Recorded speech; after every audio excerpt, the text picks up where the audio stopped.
Hello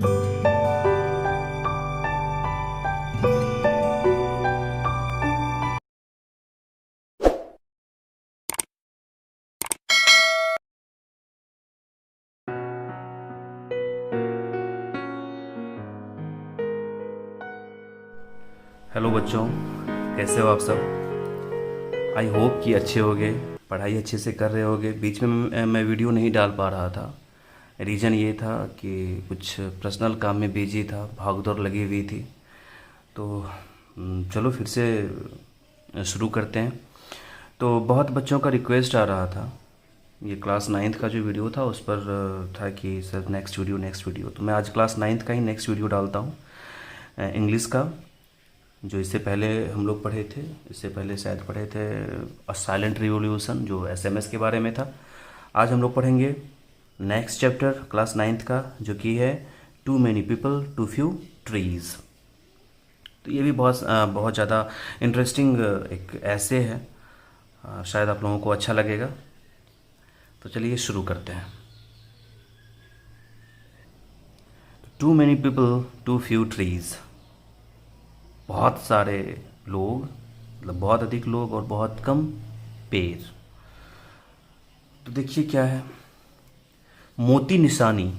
मोती निशानी, a teacher at veins state university USA, is an interdisciplinarian holding degrees in genetics, philosophy and psychology।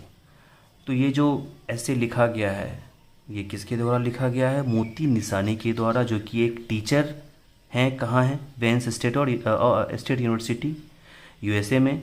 और ये क्या है? एक इंटरडिसिप्लिनेरियन है। इंटरडिसिप्लिनेरियन का मतलब होता है कि बहुत सारे विषयों के जानकार। जैसे कि इनको डिग्री प्राप्त है किस में? जेनेटिक्स में, फिलोसफी में और साइकोलॉजी में। जेनेटिक्स जानते हैं, फिलोसफी और साइकोलॉजी। जेनेटिक्स मतलब बच्चों अनुवांशिकी, फिलोसॉफी मतलब दर्शन शास्त्र और साइकोलॉजी मतलब मनोविज्ञान।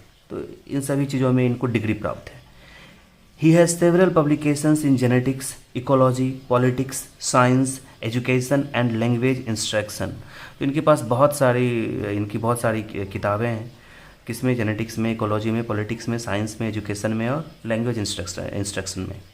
His essay below provides a brief introduction to the twin problem of our population and deforestation। तो नीचे जो इनका ये ऐसे है, ये एक संक्षिप्त रूप से इसमें वर्णन किया गया है। किसके बारे में? समस्या के बारे में, ओवर पॉपुलेशन और डिफॉरेस्टेशन। ओवर पॉपुलेशन मतलब जनसंख्या जो काफ़ी अधिक है, बढ़ रही है, और उसके बाद डिफॉरेस्टेशन जो जंगलों का सफाया जो हो रहा है, तो उसके बारे में इन्होंने संक्षिप्त एक एस्से लिखा है, जिसे हम लोग देखेंगे, सीखेंगे। तो बीच में आपका कुछ शुरू में देखिए आपके लिए कुछ है वर्क। क्या है? देखिए, work in small groups and discuss the relation between population and pollution. आपस में ग्रुप डिस्कशन कीजिए पॉपुलेशन और पॉल्यूशन के बारे में।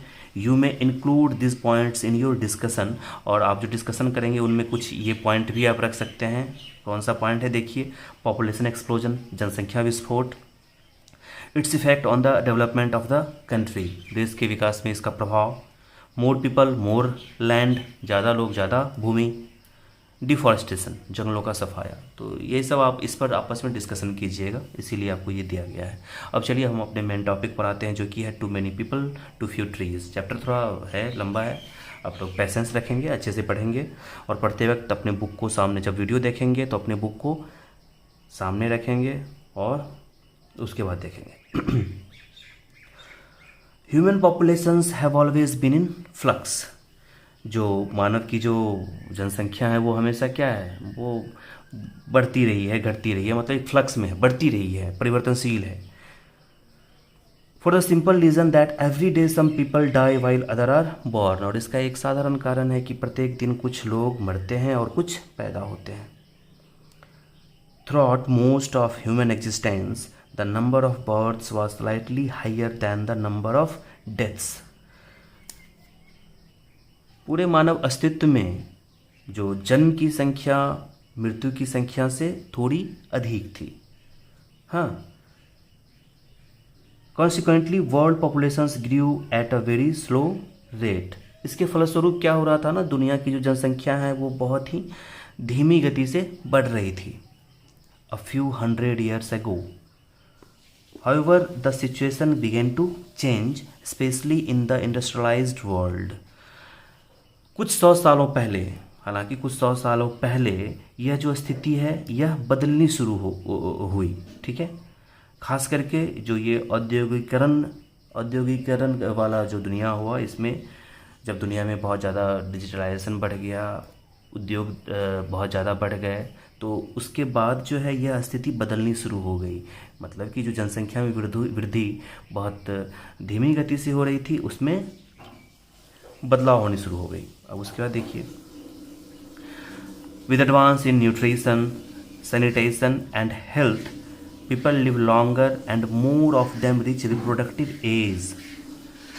तो अब हुआ क्या कि सारा कुछ जब अच्छा हो गया, तो उसके बाद क्या हुआ ना कि पीपल जो है मतलब सबका स्वास्थ्य अच्छा हो गया, अच्छा भोजन मिलने लगा, साफ़ सफाई अच्छी हो गई, स्वास्थ्य अच्छा, मतलब ये सभी चीज़ें अच्छी हो गई, तो लोग ज़्यादा दिन तक जीवित रहने लगे और उसमें से अधिकतर लोग अपने रिप्रोडक्टिव एज तक पहुंचने लगे, मतलब कि वयस्क होने लगे, जिस वजह से जनसंख्या वृद्धि ज़्यादा होने लगी। Thus, for the first time in our species' existence, the balance between the number of deaths and births has been significantly disturbed. तो इस प्रकार से क्या हुआ कि पहली बार जो हमारी मानव जाति है, इसके एग्जिस्टेंस में ये हुआ ना कि जो बैलेंस है, बैलेंस जो है नंबर ऑफ डेथ्स और नंबर ऑफ बर्थ्स में, इसमें क्या हुआ सिग्निफिकेंटली, मतलब काफ़ी बदलाव हो गया, काफ़ी बदलाव हो गया और यह डिस्टर्ब्ड हो गया, मतलब जैसा होना चाहिए था वैसा नहीं रहा। Consequently, during the last 3 centuries or so, the global human population has been rapidly going up. तो नतीजतन पिछली 3 शताब्दियों के दौरान जो है वैश्विक मानव आबादी बहुत तेज़ी से बढ़ रही है।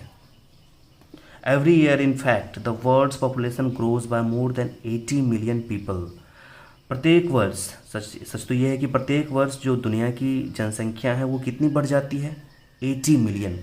80 मिलियन समझ रहे हैं ना, 1 मिलियन बराबर क्या होता है, 10 लाख, तो 80 मिलियन यानी लगभग 8 करोड़ से भी ज़्यादा जनसंख्या में वृद्धि हो जाती है।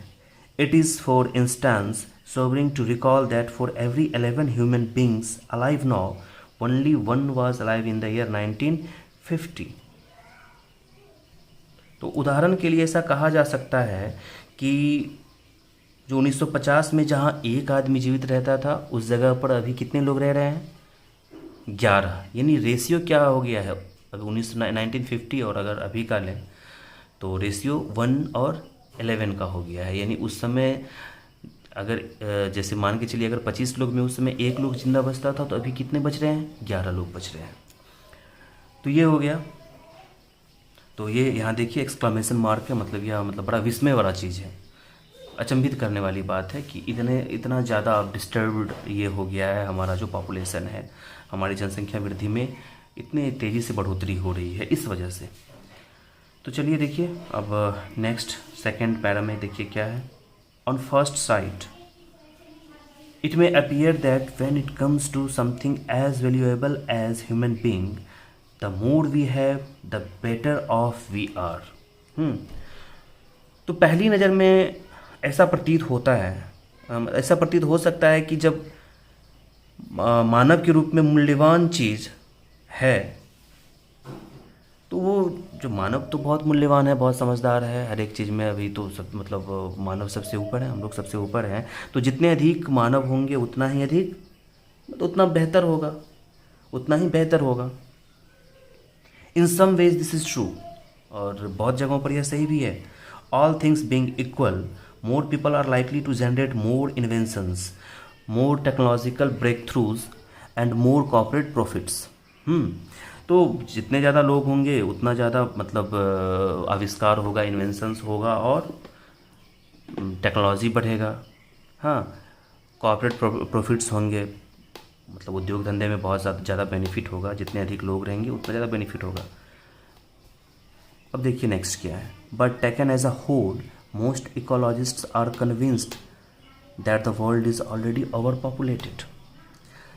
लेकिन अगर अगर देखा जाए, अगर पूरे संपूर्ण तौर पर देखा जाए, तो बहुत सारे इकोलॉजिस्ट यानी पारिस्थितिकविदों का मानना है कि दुनिया पहले से ही बहुत अधिक ओवर पॉपुलेटेड है, मतलब जनसंख्या बहुत अधिक है। Human populations can not, third में देखिए क्या है, human populations can not continue to grow indefinitely for the simple reason that the world itself is finite. तो मानव की जनसंख्या जो है अनिश्चित रूप से नहीं बढ़ सकती है, ऐसा नहीं है कि एकदम बढ़ती रहे। और इसका एक साधारण कारण क्या है कि दुनिया जो है वो सीमित है। तो सीमित है तो हम असीमित जनसंख्या नहीं बढ़ा सकते हैं ना।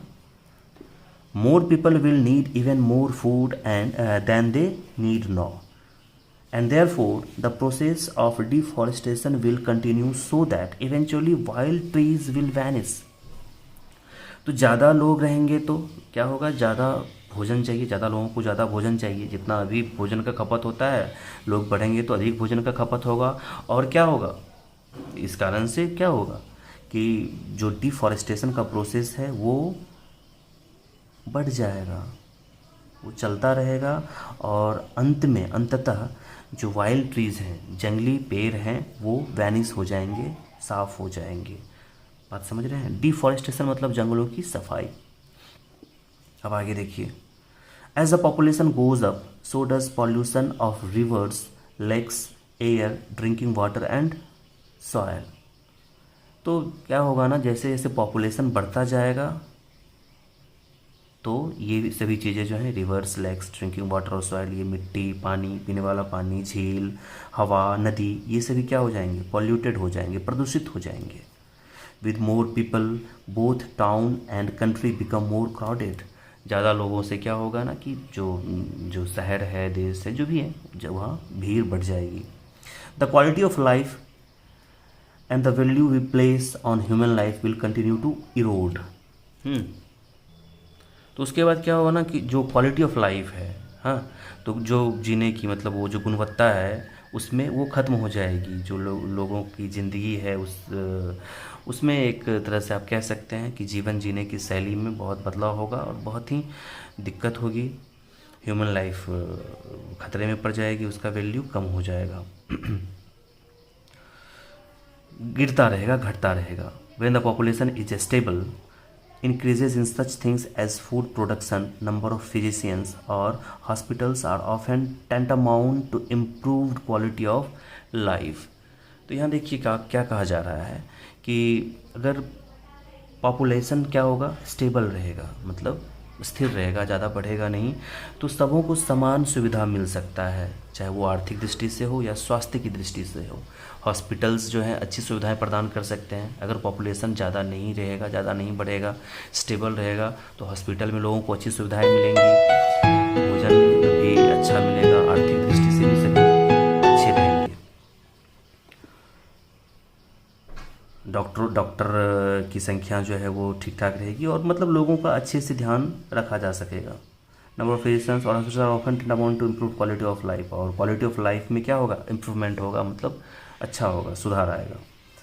But such increases often fail to keep pace with population growth. लेकिन अगर ऐसा नहीं हुआ, अगर पॉपुलेशन ग्रोथ होता रहा बहुत ज़्यादा, तो पॉपुलेशन ग्रोथ जिस हिसाब से हो रहा है उस हिसाब से इन सभी चीज़ों को बढ़ाना वो संभव नहीं है। कहने का मतलब कि डॉक्टरों की संख्या जनसंख्या के हिसाब से बढ़ाना, या हॉस्पिटल्स को जनसंख्या के हिसाब से बढ़ाना, जो भी है सुविधाएं वो जनसंख्या के हिसाब से बढ़ाना वो संभव नहीं है। अब उसके बाद देखिए, higher population density is also likely to exacerbate crime, ethnic conflicts and warfare. जो पॉपुलेशन में ये ज़्यादा अगर जनसंख्या रहेगी, जनसंख्या घनत्व अगर बहुत ज़्यादा रहेगी, तो उस वजह से क्या होगा, क्राइम में बढ़ोतरी होगी, हाँ, और जो जातीय संघर्ष है, जो आप दंगा समझ सकते हैं, वो होगा, और युद्ध में बढ़ोतरी होगी, मतलब ये सभी चीज़ें बढ़ेंगी। अब आगे चलते हैं। अब देखिए नेक्स्ट आपका ये फोर्थ पैराग्राफ, इसमें क्या है, the American government, to take another example, estimates that some 60,000 Americans die each year from respiratory diseases which are in turn caused by human made pollution. जो अमेरिकी सरकार है, अमेरिका की सरकार है, तो उसका अगर उदाहरण ले लीजिए कि लगभग 60,000 लोगों की मृत्यु प्रत्येक वर्ष, 60,000 अमेरिकन की मृत्यु जो है वो रेस्पिरेटरी डिजीजेज जैसे कि जो कि मतलब सांस की बीमारी से हो जाती है। और यह जो बीमारी है यह क्यों होती है? यह मानव के द्वारा फैलाए गए प्रदूषण से होती है। 14 Americans die each year of asthma aggravated by air pollution. Pollution 3 times the incidence of just 20 years ago. तो कहने का मतलब यहाँ ये है कि अभी जो है 14 अमेरिकन डेली मर रहे हैं। क्यों? अस्थमा की चपेट में आके, अस्थमा के कारण 14 अमेरिकन की डेथ हो रही है। और मतलब जो ये अस्थमा तो एयर पोल्यूशन से होता है, ये रेस्पिरेटरी डिजीज है जो कि 20 साल पहले, लेकिन अगर यही 20 साल पहले देखा जाए तो उससे यह 3 गुना है। यानी 20 साल पहले जो है इतने लोगों की मृत्यु नहीं होती थी, लेकिन 20 वर्षों में बहुत कुछ बदल गया, जनसंख्या वृद्धि हो गई, प्रदूषण बढ़ गया, तो उस वजह से यह बीमारी भी बढ़ती गई और ज़्यादा लोग इस बीमारी की चपेट में आ रहे हैं और उनकी मृत्यु हो रही है। Needless to say, the situation in cities like Los Angeles, Kathmandu, Mexico and Shanghai is even worse. यह कहना मतलब बेकार है कि सिचुएशन, कुछ शहरों का यहाँ नाम लिया गया है, लिखा गया है, देखिए जैसे लॉस एंजल्स है, काठमांडू है, मैक्सिको है और संघाई है, यहाँ की स्थिति तो और भी खराब है। In all these cases the situation could be considerably improved by controlling pollution and population.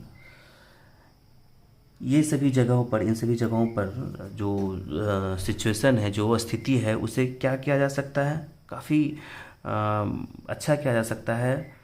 कैसे? जो पॉल्यूशन है उसे कंट्रोल करके और पॉपुलेशन को कंट्रोल करके। यहाँ तक समझ गए होंगे आप लोग। देखिए अभी का जो प्रेजेंट सिनारियो है, अभी जो आप जो कोरोना को देख रहे हैं, इसके कारण आप लोग समझ ही रहे हैं क्या स्थिति है, मानवता खतरे में है। तो कहीं ना कहीं इसके पीछे हम लोगों का हाथ है। चलिए आगे देखते हैं, बहुत कुछ है उसमें और भी बहुत समझ में आएगा आपको। अब आगे देखिए क्या है। Moreover the world as we have seen faces such threatening problems as desertification, depletion of non-renewable resources, example petrol, natural gas, helium। तो यहाँ ये कहा जा रहा है, यही नहीं, अभी जो दुनिया है ये मतलब हम लोग देख रहे हैं कि दुनिया जो वर्ल्ड है, हम लोग जो है फेस कर रहे हैं, बहुत सारे भयावह परेशानियों को फेस कर रहे हैं, उससे रूबरू हो रहे हैं, जैसे कि मरुस्थलीयकरण, डिजर्टिफिकेशन, उसके बाद depletion of non renewable resources, जो कमी आ रही है किसमें, जो अनवीकरणीय संसाधन है, नॉन रिन्यूएबल रिसोर्सेज है, जैसे कि आपका पेट्रोल हो गया, नेचुरल गैस हो गया, हीलियम हो गया, ये सब क्या है? ये नॉन रिन्यूएबल है, मतलब कि ये फिर से इसे बनाया नहीं जा सकता है। आप लोग पढ़े होंगे, केमिस्ट्री में पढ़े होंगे कि ये सब क्या है, ये हमें प्रकृति प्रदत्त है, ठीक है, एक बार यूज करके ख़त्म, उसके बाद इसे बनाया नहीं जा सकता है। इसका जो ये सीमित है, ऐसा नहीं है कि यह बहुत मतलब हमेशा चलेगा, यह बनता मतलब जो है ये इसे रिन्यू नहीं किया जा सकता है, ये रिन्यूएबल नहीं है। तो इस तरह की परेशानी देखने को मिल रही है दुनिया को, ये भी क्योंकि इसमें कमी आ रही है, यह घटता जा रहा है। उसके बाद देखिए acid rain, loss of wild species, ozone layer depletion and the green house effect. उसके साथ साथ हम लोग यही परेशानी देख रहे हैं, एसिड रेन, अम्लीय वर्षा, लॉस ऑफ वाइल्ड स्पेसीज, बहुत सारे जंगली जीवों में कमी आ रही है, विलुप्त हो रहे हैं। Ozone layer depletion, ozone layer जो है उसमें कमी आ रही है, वह खाली हो रहा है। And the green house effect, और ग्रीन हाउस इफेक्ट बढ़ रहा है, जिसकी वजह से देखते होंगे बहुत ज़्यादा गर्मी पड़ती है, बहुत सारे रेज जो हैं वो हमारे धरती पर आ रहे हैं, जिस वजह से बहुत सारी परेशानियां, बहुत सारी बीमारियां बढ़ रही हैं। और इसके पीछे क्या, कहीं ना कहीं कारण तो पॉपुलेशन ही है। आगे देखते हैं। A United Nations 1993 document puts it this way, population size and rates of growth are key elements in environmental change. तो एक यूनाइटेड नेशंस का एक डॉक्यूमेंट आया है, जिसमें डॉक्यूमेंट में कहा गया है कि पॉपुलेशन का जो साइज है और जो जिस रफ्तार से वृद्धि हो रही है पॉपुलेशन में, यह मुख्य वजह है ये जो वातावरण में बदलाव हो रहा है इसका मुख्य वजह पॉपुलेशन ही है। At any level of development, increased population, increased energy use, resource consumption and environmental stress। तो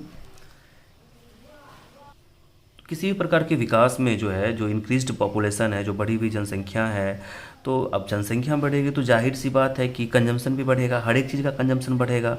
हाँ, चाहे वो हमारा नेचुरल रिसोर्सेज हो, उसका कंजम्पशन बढ़ेगा, जनसंख्या बढ़ेगी तो बहुत सारी गाड़ियाँ बढ़ेंगी, हर एक चीज़ में वृद्धि होगी तो रिसोर्सेज का खपत ज़्यादा होगा, हमें ज़्यादा फूड चाहिए, तो हम कहाँ से कंज्यूम करेंगे, कहाँ से दोहन करेंगे, तो अपने प्रकृति से ही करेंगे, तो उसका असर तो हम पर ही फ्यूचर में पड़ेगा। तो ये हो गया। उसके बाद देखिए, so the more people the world has the more severe this problems are likely to become. तो जितने अधिक लोग इस दुनिया में होंगे उतनी ही गंभीर समस्याएं बढ़ती जाएंगी, होंगी।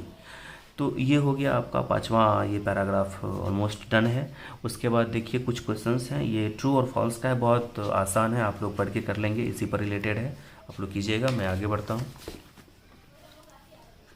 अब देखिए ये भी कुछ क्वेश्चंस हैं, इसका शॉर्ट में आंसर देना है, आप कीजिएगा, बहुत छोटे में आंसर देना है, आप कीजिएगा, दे पाएंगे आप लोग अगर अच्छे से रीडिंग देंगे, पढ़ेंगे, समझेंगे तो। अब देखिए नेक्स्ट जो आपका पैराग्राफ है 6th, अब उस पर चलते हैं। Thus, large and rapidly growing populations make decisive contributions to all environmental problems। तो इस तरह से क्या हो रहा है ना कि जो ये लगातार ये जो बहुत ही तीव्र गति से जनसंख्या वृद्धि हो रही है, इसके कारण क्या है, जो वातावरण, जो इन्वायरमेंटल प्रॉब्लम्स है उसमें भी बहुत ज़्यादा वृद्धि हो रही है, और यह मुख्य वजह है वातावरण इन्वायरमेंटल प्रॉब्लम्स का। In the long run, efforts to save the biosphere depend in part of our species' ability to roll back its numbers। तो ये जो हमारा बायोस्फीयर है, यह कैसे बचेगा? हाँ, इसमें हमारा एफर्ट क्या होगा? जो हमारी मानव जाति है ये लंबे समय में, मतलब यह जो खतरे में है, इसको हम लोग कैसे बचा पाएंगे? तो यह अपने जो नंबर्स हैं, हमारे जो जनसंख्या वृद्धि हो रही है उसमें कमी करके, वो जो वृद्धि है उसे हम घटा करके अपने बायोस्फीयर को क्या कर सकते हैं, सेव कर सकते हैं। अब देखिए नेक्स्ट क्या है। Yet there is a bright side to this otherwise grim tale. History and common sense tell us that we can control population growth। तो इसका एक ये कह सकते हैं, हाँ, इसका ये आप एक ब्राइट साइड ये है कि हम लोग पॉपुलेशन ग्रोथ को कंट्रोल कर सकते हैं। यह पॉजिटिव चीज़ है कि पॉपुलेशन ग्रोथ को हम कंट्रोल कर सकते हैं, और इससे हम लोग बहुत सारी परेशानियों को कम कर सकते हैं, बचा सकते हैं। ये जो गंभीर समस्याएं, विकट समस्याएं आएंगी उसको बचा सकते हैं। उसके बाद देखिए, The German and Swedish populations, for example, defy world trends and are actually declining। तो ये जो मतलब जो जर्मन और स्वीडिश पॉपुलेशन है, यानी जर्मनी और स्वीडन, ये इन दोनों में क्या हो रहा है ना, ये एक उदाहरण आपको दिया गया है, ये चुनौती दे रहे हैं दुनिया की जनसंख्या वृद्धि को। ये लोग अपनी जनसंख्या को बहुत ही कम कर लिए हैं, और इनकी जो जनसंख्या वृद्धि है वो नहीं हो रही है, बहुत कम हो रही है, यही कहा जा रहा है। In such over populated countries like China, Thailand and Egypt, the rate of population growth has slowed down. और बहुत सारे ऐसे, यहाँ देखिए, ओवर पॉपुलेटेड कंट्रीज जैसे कि चाइना है, थाईलैंड है और इजिप्ट है, यहाँ भी जो है रेट ऑफ पॉपुलेशन ग्रोथ, जो जनसंख्या वृद्धि की दर है वो कम हुई है, और बहुत ही मतलब अच्छे से कम हुई है। उसके बाद देखिए, thanks to consulted government actions, और इसके लिए धन्यवाद के पात्र कौन है? वहाँ की जो गवर्नमेंट है और उसका जो ठोस कदम है, उस वजह से यहाँ की जनसंख्या, इन सभी देशों की जनसंख्या वृद्धि बहुत ही कम हो रही है, जो कि बहुत ही रिमार्केबल है, सराहनीय है। और उसके बाद देखिए, how do this countries manage to reverse और स्लो डाउन पॉपुलेशन ग्रोथ। अब सवाल यह उठता है कि ये सभी कंट्री जो है ये कैसे इन्होंने मैनेज किया, कैसे अपने जो जनसंख्या वृद्धि है उसको कम किया।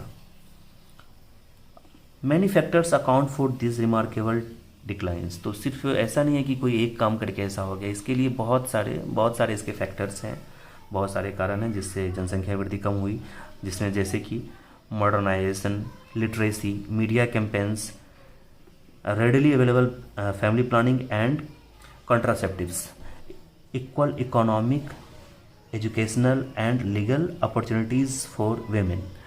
तो कहने का मतलब बहुत सारे फैक्टर्स हैं जनसंख्या वृद्धि को कम करने के, उसका जो ग्रोथ रेट है उसको कम करने के, जिसमें से कुछ यहाँ आपको बताया गया है, जैसे कि साक्षरता, आधुनिकीकरण, साक्षरता, मीडिया कैंपेन्स यानी जो मीडिया के द्वारा अभियान चलाया जाता है, आप लोग टीवी पर देखते होंगे, बहुत सारे जनसंख्या पॉपुलेशन को कंट्रोल करने के लिए बहुत सारा एडवर्टाइजमेंट आता है। उसके बाद फैमिली प्लानिंग की बात होती है, फैमिली प्लानिंग के लिए अच्छा वहाँ ऑप्शन दिया गया है, महिलाओं को बहुत अच्छे से मतलब बहुत अच्छा अधिकार उनका दिया गया है, और बहुत सारी ऐसी दवाइयाँ हैं। तो इस तरह से क्या हो रहा है ना कि वो उन सभी कंट्री में, इनसे जो भी कंट्रीज़ हैं इसमें पॉपुलेशन ग्रोथ का रेट बहुत कम हो गया है। Human beings does know how to control their numbers. और इस तरह से मतलब जो लोग हैं उनको पता है कि मतलब जैसे कैसे कंट्रोल किया जाए, जनसंख्या वृद्धि को कैसे कंट्रोल किया जाए। What they have been lacking so far is the resolve to make use of this knowledge। और अभी तक पीछे क्यों पड़ रहे हैं, किस कारण से? ये जानकारी तो है लेकिन इसे यूज नहीं कर पा रहे हैं, अपने नॉलेज का यूज नहीं कर पा रहे हैं, जिस कारण से ये परेशानी हो रही है। अब आगे देखिए 7th पैराग्राफ में क्या है। आई होप कि आप लोगों को समझ में आ रहा होगा। मैं बार बार आप लोगों को बोलता हूँ कि इसे रीडिंग दें, लिटरेचर है, आप जितना रीडिंग देंगे और समझने की कोशिश करेंगे, अपना वोकेब बढ़ाएंगे, जो वर्ड नहीं आता है उसे देखें सीखें, आप लोगों के पास डिक्शनरी होगा उससे देख के लिखें, उसे मेमोराइज़ करें, बार बार यूज में लाएं, तो आपका इंग्लिश बेहतर होगा। एक दिन की चीज़ नहीं है, मैं बार बार इसे मतलब बोलता हूँ इस बात को, तो आप लोग ध्यान देंगे और क्वेश्चन खुद से करने की कोशिश करेंगे समझ के। वो अगर मैं हर एक क्वेश्चन बताता जाऊँ तो उससे आपका बेनिफिट नहीं होगा। क्वेश्चन को आप खुद करेंगे, इससे ढूंढ के समझ के, तो ज़्यादा बेहतर होगा, उससे आप में ज़्यादा इम्प्रूवमेंट होगा आपके इंग्लिश में। अब देखिए 7th में क्या है।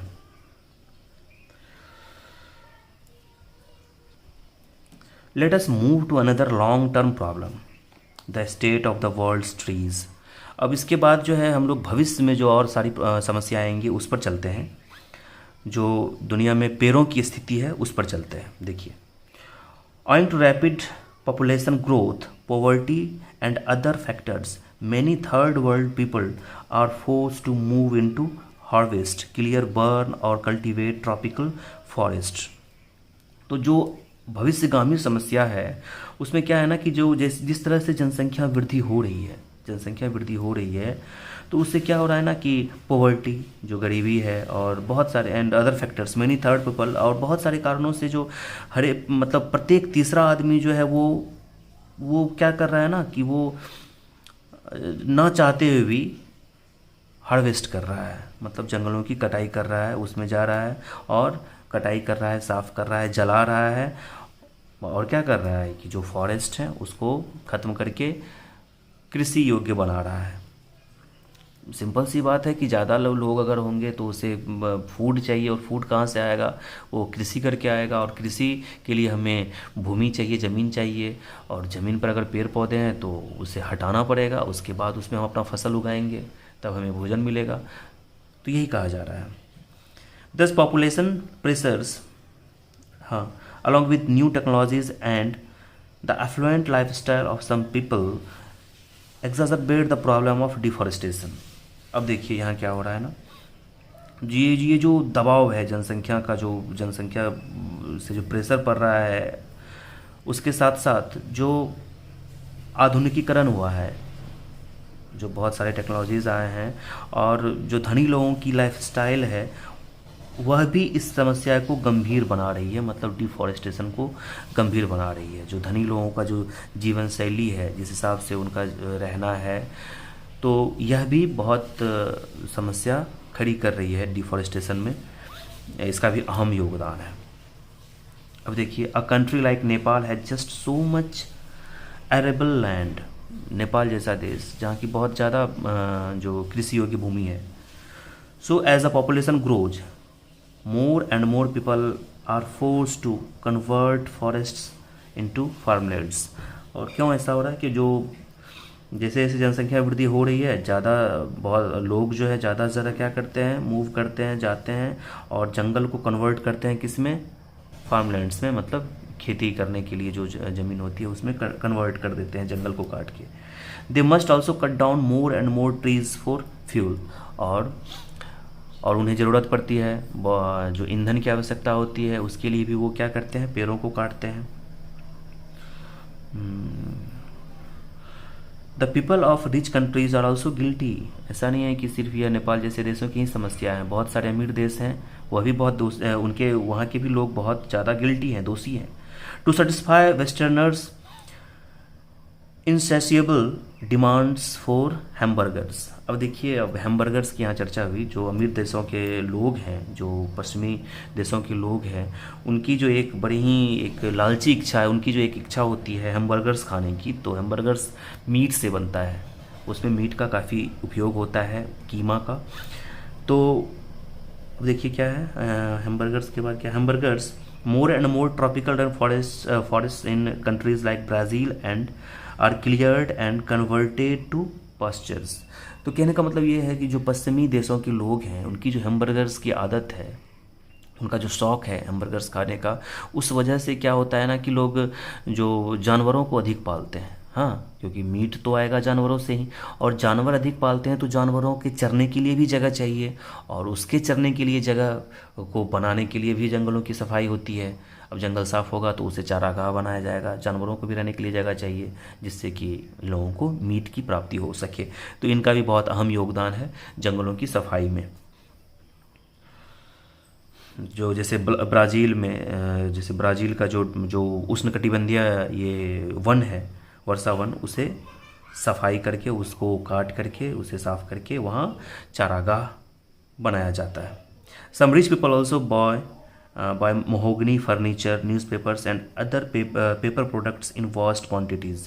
और कुछ जो अमीर आदमी हैं वो महोगनी का फर्नीचर खरीदते हैं। महोगनी का फर्नीचर जो कि बहुत महंगा होता है, कॉस्टली होता है, अमीर लोग उसका यूज करते हैं। और वह कैसे मिलता है फर्नीचर, तो हमें पेड़ों से ही प्राप्त होता है, तो उसके लिए भी पेड़ों की कटाई होती है।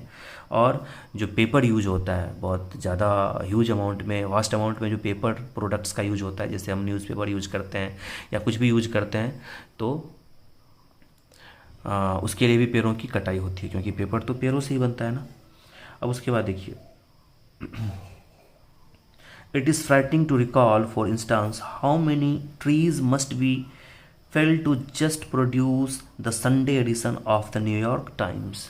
तो जो संडे एडिशन होता है न्यूयॉर्क टाइम्स एक न्यूज़पेपर है, उसका जो संडे एडिशन होता है, तो उसको मतलब उसकी छपाई के लिए, उन पेपरों की छपाई के लिए कितने सारे पेड़ों को काट दिया जाता होगा, यह सोचना भी व्यर्थ है, सोचने में ही डर लगता है कि कितने सारे पेड़ कटते होंगे सिर्फ न्यूयॉर्क टाइम्स के संडे एडिशन को छापने के लिए। Many forests are also damaged by pollution, tourism, construction of house and factories. बहुत सारे जंगलों की सफाई क्यों हो रही है, पॉपुलेशन की वजह से भी बहुत सारे जंगल नष्ट हो रहे हैं। जैसे देखते होंगे बहुत सारे पेड़ सूख जाते हैं, खुद ब खुद सूख जाते हैं, तो पॉपुलेशन की वजह से ऐसा होता है। या हम लोग जो घर बनाते हैं या फैक्ट्री लगाते हैं तो उस वजह से भी जंगलों की सफाई होती है, पेड़ पौधे कटते हैं। एंड सिमिलर प्रैक्टिसेस, और इस तरह की बहुत सारी वजह हैं जिस वजह से ये पेड़ों की कटाई होती है, जंगलों की सफाई होती है। अब उसके बाद देखिए, moreover the productivity and general health of the world's forest is threatened by such things as the green house effect, ozone layer depletion, airborne pollution and acid rain. और सिर्फ यही नहीं, जो ये क्या, moreover the productive and general health of the world's forest is threaten by the such things. और जो जंगल सिर्फ इसी कारण से नहीं, बहुत सारे कारण हैं, जैसे कि ग्रीन हाउस इफेक्ट है, ओजोन लेयर डिप्लीशन है, और जो पॉल्यूशन है, एयरबॉर्न पॉल्यूशन है, और एसिड रेन, इसके वजह से भी जंगलों पर इफेक्ट पड़ रहा है, प्रभावित हो रहे हैं और वो ख़त्म हो रहे हैं। तो ये एक रीज़न हो गया। अब आगे देखते हैं, आपका 8th पैराग्राफ क्या है। The deforestation crisis is not new. ये जो डिफॉरेस्टेशन क्राइसिस है, यह जो दिक्कत है, यह नई नहीं है। यह ऐसा नहीं है कि ये अभी शुरू हुआ है। Many earlier civilisations including those of the Middle East, New Mexico and Easter Island participated their on decline through overpopulation and deforestation। तो ऐसा नहीं है कि यह नया है, डिफॉरेस्टेशन कोई नई बात है। पहले भी ऐसा होता था, पहले की सभ्यताओं में भी ऐसा होता था, जैसा कि आपको यहाँ दिया गया है। जैसे मिडल ईस्ट की सभ्यता है, न्यू मैक्सिको की सभ्यता है, और जो है ईस्टर आइलैंड, इन सभी जगहों पर पहले से ही ये डिफॉरेस्टेशन हो रहा है, और पहले से ही ये लोग खुद मतलब बर्बाद कर रहे हैं अपने आप, मतलब ये कर डिफॉरेस्टेशन कर रहे हैं और ख़ुद को खतरे में डाल रहे हैं। अब उसके बाद देखिए, the difference is that we are destroying our forest faster. और अंतर यही है कि पहले जो डिफॉरेस्टेशन होता था और अभी जो हो रहा है, तो अभी बहुत ही तेज़ गति से हो रहा है, and on a larger scale, और बहुत ही बृहद तौर पर हो रहा है, बड़े स्तर पर हो रहा है, दैन एवर बिफोर, जितना कि पहले नहीं होता था। बात समझ रहे हैं कि डिफॉरेस्टेशन पहले भी होता था, लेकिन अभी जो हो रहा है, अभी बहुत ही तीव्र गति से हो रहा है, बहुत ही बड़े स्तर पर हो रहा है। यह एक बहुत ही बड़ी चिंता की बात है। अब आगे देखिए, earlier in this century forest covered around 40% of the earth's total land area. तो इस शताब्दी के शुरुआत में जो जंगल है वो कितना था, 40% था। टोटल जो लैंड एरिया है हमारे अर्थ का, उसका 40% में क्या था, फॉरेस्ट था। बाय दिस सेंचुरीज एंड, लेकिन इस शताब्दी के अंत तक, शायद यह जो आपका ऐसे है, ये मुझे लगता है कि ये जो आप हमारा ये 21वीं शताब्दी शुरू हुआ है, इससे पहले का है। 1900 कुछ में लिखा गया होगा, 1990 या 95 के आसपास लिखा गया है। तो उसमें यह कहा गया है कि 1900 के शुरुआत में जो 40% लैंड एरिया था, और लैंड एरिया का क्या था, फॉरेस्ट था 40%, और अभी वो घट के कितना हो गया है, 25% हो गया है। अब यही आप थोड़ा इमेजिन कीजिए कि आज से 100 साल बाद क्या होगा, फिर उससे 100 साल बाद क्या होगा। क्या इसी तरह अगर हम चलते रहें, हमारा जनसंख्या इसी रेट में बढ़ता रहे, आप जैसे कभी इंडिया की जनसंख्या देख रहे हैं ना, कितना लगभग 1 अरब 35 करोड़ हो चुका है, 135 करोड़ के आसपास है, या उससे भी अधिक। तो यही स्थिति रही तो क्या होगा, हमारा भविष्य क्या है, कहीं पेड़ पौधा दिखाई ही नहीं देगा, तो हम लोग जिएंगे कैसे। अभी का आप समस्या देख रहे हैं ना, कितने बड़े समस्या से हम लोग जूझ रहे हैं। और कहीं ना कहीं इसका एक रीज़न ये है, इंसान की जो एक मतलब लालसा है, बहुत कुछ गलत करते हैं, अपने विकास के लिए अपने जनरेशन को ख़राब कर रहे हैं, यही कहा जा रहा है। और आगे अभी तो सिर्फ कोरोना है, मुझे लगता है कि भविष्य में इससे बड़ी समस्याएं आने वाली हैं, जो कि हम लोग अनुमान भी नहीं लगा सकते हैं। शायद यह पृथ्वी रहने योग्य ही ना बचे। तो चलिए हम लोग टॉपिक पर आते हैं। तो by this century's end the figure will stand at about 25%, जो कि बता चुका हूँ। The destruction of forest in turn contributes to such things as the greenhouse effect, irreversible loss of many thousands of species of plant and animals, उसके बाद landslides, soil erosion, ये आगे तो मैं नहीं बढ़ गया, soil erosion, siltation of rivers and dams, droughts and weather extremes।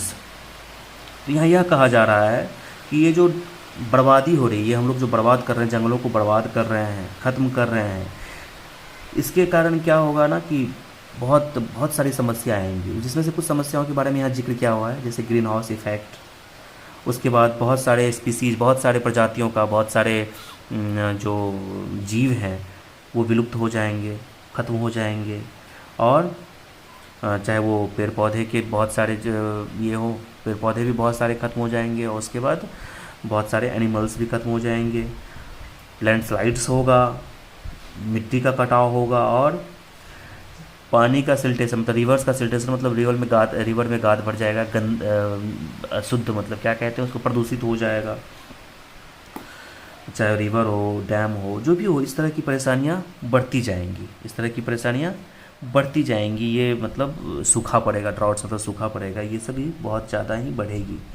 और जो वेदर एक्सट्रीम मतलब कि मौसम भी एकदम विपरीत हो जाएगा। अभी भी आप फील कर रहे होंगे कि बारिश होती है तो बहुत अधिक बारिश होती है, हाँ हाँ, सूखा पड़ जाता है। तो ये सभी समस्याएं बढ़ेंगी, जंगलों की सफाई के साथ साथ ये सभी समस्याएं भी बढ़ेगी। For instance, as the trees of Nepal are cut down, its topsoil is gradually being lost, and its rains are likely to cause devastating floods in India and Bangladesh। जिस उदाहरण के लिए यहाँ दिया हुआ है कि जैसे नेपाल में जिस तरह से पेड़ों की कटाई हो रही है, तो पेड़ों की कटाई के साथ साथ वहाँ का जो टॉप मतलब मिट्टी का लेयर है वो धीरे धीरे क्या हो रहा है, क्षय कम पड़ रहा है। और बारिश होती है, जैसे पेड़ था तो वो मिट्टी को बांध के रखता था वहाँ, मतलब वहाँ कटाई नहीं होती थी ज़्यादा। तो अभी क्या हो रही है, कटाई हो रही है, मिट्टी बह रहा है, और बारिश होने के बाद बाढ़ का खतरा बढ़ जाता है। खास करके हम लोग बहुत सफ़र करते हैं, इंडिया वाले और बांग्लादेश वाले को बहुत ज़्यादा दिक्कत होती है बाढ़ की वजह से। तो इसके पीछे भी कहीं ना कहीं कारण क्या है, फॉरेस्ट का हटना, उसे साफ करना, डिफॉरेस्टेशन। अब आगे देखिए, the eventual consequences of massive and ongoing deforestation are uncertain, but they are likely to damage the quality of life on Earth, reduce the number of life forms that share the planet with us, and hamper the ability of the biosphere to sustain life। अब देखिए क्या कह रहा है कि इसी तरह से अगर डिफॉरेस्टेशन होता रहा तो पता नहीं क्या होगा, पता नहीं क्या होगा, और इस तरह से डैमेज होता जाएगा क्वालिटी ऑफ लाइफ, जो जीवन की गुणवत्ता है धरती पर वो कम होती जाएगी। और बहुत सारे ऐसे जीव जो हमारे साथ रहते हैं वो धीरे धीरे क्या, जो हमारे साथ पृथ्वी प्लैनेट इस प्लैनेट को शेयर करते हैं वो हट जाएंगे, ख़त्म हो जाएंगे। और ये जो बायोस्फीयर है ये हमारे रहने लायक नहीं रहेगा। आप बात समझ रहे हैं कि हम लोग बहुत फॉर्चुनेट हैं, हम लोग जो ह्यूमन बीइंग हैं, हमें ऐसा एक प्लेनेट मिला है जहाँ की जीवन है, जहाँ हम लोग रह सकते हैं। अब कल्पना कीजिए धीरे धीरे हम इस प्लेनेट को ऐसा बना देंगे कि यह रहने योग्य ही नहीं रहेगा। अभी आप देख पा रहे हैं कि बहुत सारे जीव जो पहले थे हमारे साथ इस प्लेनेट को शेयर करते थे अब खत्म हो चुके हैं। बहुत सारे जीव विलुप्त हो चुके हैं, आप लोग पढ़ते होंगे विलुप्त प्राय जीव, जो कि अब इस धरती पर नहीं है।